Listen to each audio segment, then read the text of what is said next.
বন্ধুরা, তোমরা যে ফেসবুকে যে ভিডিও আপলোড করো বা রিলস ভিডিও আপলোড করো বা তোমার যে স্টোরিতে দাও, যে ভিডিও দাও, ওতে যে সং দাও, তোমার যে গান দাও, ওই গানেতে কিন্তু দেখবে কিছু কিছু কপিরাইটিং কিন্তু সং পড়ে থাকে। তোমরা কিন্তু জানো না। এই জন্য তোমাদের কি হয়, তোমরা যতই ভিডিও আপলোড করো তোমাদের কিন্তু রিচ গুলো কমে যায়, তোমাদের এঙ্গেজমেন্টও কমে যায় যতই কাজ করো। বন্ধুরা, তোমরা জানোই কোড দিয়ে কপিরাইট ডিলিট করতে হয়। তো ওইটা ছাড়াও কিন্তু এখন নতুন একটা আপডেট এসেছে, ওইখান থেকে কিন্তু তোমাদের কপিরাইট ওই ভিডিওগুলো রিলস গুলো কিন্তু ডিলিট করতে হবে, না হলে কিন্তু পড়েই থাকবে। ওখান থেকে কিন্তু তোমাদের রিচ এঙ্গেজমেন্ট কমে থাকবে। তো চলো পুরো প্যাচি তোমাদের পুরো স্ক্রিন রেকর্ডিং অন করছি, এবার তার মাধ্যমে তোমাদের বুঝিয়ে দিচ্ছি, পুরো বুঝে নেবে ব্যাপারটাকে। বন্ধুরা, যে আপডেটটা এসছে সেই আপডেটটা হচ্ছে, তোমরা একদম ডাইরেক্ট ফেসবুকে ঢুকবে। আমি যেমন দেখাচ্ছি তেমনভাবে কিন্তু তোমরা করবে, নাহলে কিন্তু তোমরা বুঝতে পারবে না। একদম চলে আসবে, তোমরা প্রোফাইলে চলে আসবে। আসার পর এখানে থ্রি লাইন আছে, থ্রি লাইনে টাচ করবে।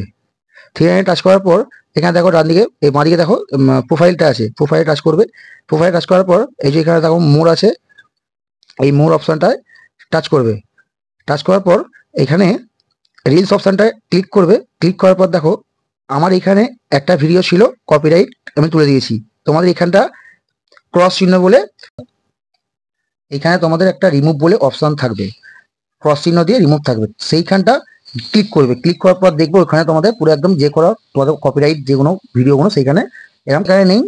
সেই জন্য আমার দেখো এখানটা ছিল, আমি রিড করে দিয়েছি। ঠিক আছে, তোমরাও এরকম ভাবে রিড করে দেবে।